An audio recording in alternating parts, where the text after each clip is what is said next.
यूसुफ साहब जरा दुनिया भी सेटल हो जाए ना, उनको पता तो चले कि ये कहां कहां तक इसके दूर असरात है, उसके बाद भी शायद पॉलिसीज होती है। लेकिन कामना साहब, जो इनिशियल पॉलिसी जैसे भारत ने टैरिफ रिमूव करने की ऑफर कर दी, वियतनाम ने पाकिस्तान अभी इस मामले में अगर सोच रहा है तो क्या कब तक फैसला हो जाना चाहिए, कौन से फैक्टर्स सोचे जाएंगे? आप क्या रेकमेंड करते हैं कि क्या होना चाहिए? गवर्नमेंट को ये ऑफर मैच करनी चाहिए जैसे वियतनाम और भारत ने किए, या हमारा डिफरेंट अप्रोच होनी चाहिए?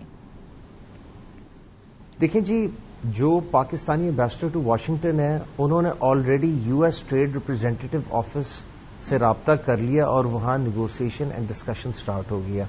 हम बतौर एप्टमा all Pakistan textile mills association already commerce ministry के साथ इन टच हैं और कल हम कॉमर्स मिनिस्ट्री की एक मीटिंग में जा भी रहे हैं। हमारा पूरा वफद, जिसमें लाहौर से, कराची से लोग आ रहे हैं और उसको मैं खुद लीड कर रहा हूं। एंड इसमें हम बड़ा प्रोएक्टिव हो सकते हैं। ठीक है, इसमें एक पहलू यह है कि the glass is half empty, कि हम इतना मैटर नहीं करते, हमारा साइज इतना लिमिटेड है export wise and import wise कि हम शायद यूएस के लिए मैटर ना करें। लेकिन ऑन दी अदर हैंड अगर आप देखें दूसरा पहलू कि ग्लास हाफ एम्प्टी नहीं हाफ फुल है, तो इस लिमिटेड इम्पोर्ट की वजह से एंड लिमिटेड एक्सपोर्ट की वजह से कंपेयर टू अदर कंट्रीज हमारे स्टेक्स बहुत छोटे हैं इनटू द यूएस मार्केट। सो हम बड़ी जल्दी रिएक्ट कर सकते हैं एंड शायद दूसरों से ज्यादा एक्ट कर सकें। बेशक बांग्लादेश ने, वियतनाम ने अपनी कॉमर्स मिनिस्ट्रियों की, इंडस्ट्रीज की टीमें डिस्पैच ऑलरेडी कर दी हैं। वो as of right now Washington land कर रहे हैं ताकि मंडे से वो उधर वेरियस गवर्नमेंट डिपार्टमेंट्स के साथ मुज़ाकरात अंडरटेक कर सकें, स्पेशली यूएस ट्रेड रिप्रेजेंटेटिव। लेकिन आई थिंक इसमें हमारे लिए सोल्यूशन बड़ा सिंपल है। हमारे यहाँ टेक्सटाइल के परस्पेक्टिव से हमारी कॉटन हमेशा शॉर्ट रही है पिछले 3-4 सालों से। हम क्लाइमेटिकली भी अफेक्टेड हैं, हमारे यहाँ पानी की भी किल्लत है। तो हम अगर अपनी अमेरिकन कॉटन इंपोर्ट डबल कर लें तो आप समझें ये जो $3 बिलियन का ट्रेड डेफिसिट है, ऑलरेडी इस साल कोई क्लोज टू $817 मिलियन की कॉटन आई है सन 2024 में, एंड सन 2025 में ये अमाउंट डबल हो जानी है क्योंकि हमारी एक रैकेट शॉर्टफॉल है। नंबर 1। नंबर 2, हमने पिछले 40 सालों से जापानीज ऑटो मेकर्स को प्रेफरेंशियल टैरिफ एक्सेस दी हुई इस कंट्री में, जिनको आप जानती हैं कि कौन कौन है। हमने उनसे ठेका नहीं लिया, ना उनके पास ये एक्सेस होनी चाहिए थी, लिहाजा हमें same preferential access American motor companies को देनी चाहिए एंड वो शायद इस चीज का खैर मकदम करें।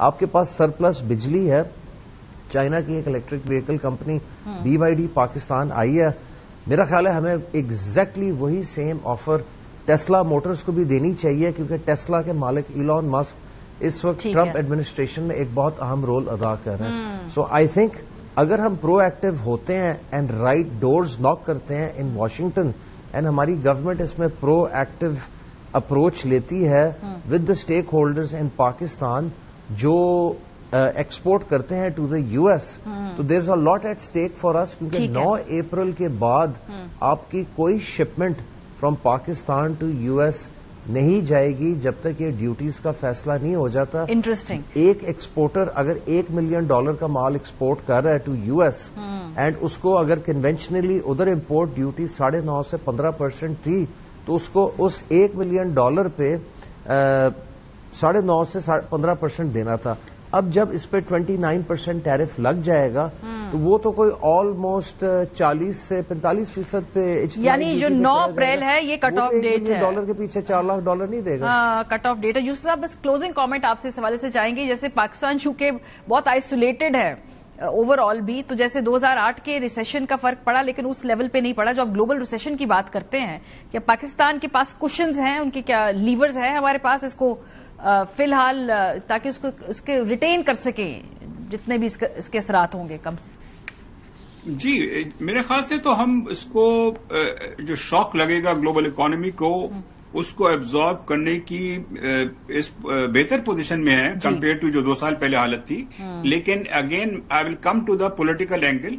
जो ट्रंप की जो पूरी जो स्ट्रेटेजी है, जो तरीका है, वो सारा वो बड़ा उनका एक बहुत बड़ा पॉलिटिकल एजेंडा है। तो मैं यही सजेस्ट करूंगा गवर्नमेंट के लिए भी कि बजाय इसके कि वो ट्रेड नेगोशिएशंस करें, वफ्द भेजें میرے خیال سے اس کو ٹاپ لیول پہ یا وائس پریزیڈنٹ یا سیکرٹری آف اسٹیٹ کے لیول پہ اپروچ کرنا چاہیے اور ان کو وزیر اعظم کو ڈائریکٹ آفر کرنی چاہیے کہ ہم ٹیرف جو ہیں وہ 0% پے کرنے پہ تیار ہیں اور برائے اس کے کہ ہم یہ سمجھیں کہ ہم بارگین کر سکتے ہیں کہ صاف بات یہ ہے کہ امریکہ سے بارگیننگ پوزیشن تو ہماری کچھ ہے ہی نہیں. ٹھیک ہے. تو اس میں دیکھنا یہ ہوگا کہ ہم اس کو پولیٹیکلی ایک بڑے سیبی انداز میں اس کو کس طرح اپروچ کریں. زیادہ تر دار و مدار اسی کا ہوگا اس لیے کہ جو ٹرمپ ایڈمنسٹریشن ہے یہ بات سمجھنے کی ہے کہ اس میں جو فیصلے ہیں وہ جو ٹاپ پہ 2-3 لوگ ہیں وہی کر رہے ہیں تو انہی سے ڈائریکٹ اپروچ کرنی چاہیے اور یہ آفر میرے خیال سے یونیلیٹرلی کر دینے چاہیے to create some goodwill in the Trump administration. بہت شکریہ. دونوں مہمانوں کا اس بات پہ اگریمنٹ ہے کہ صرف ڈپلومیسی اور جلد از جلد اس معاملے کے اوپر ہونی چاہیے.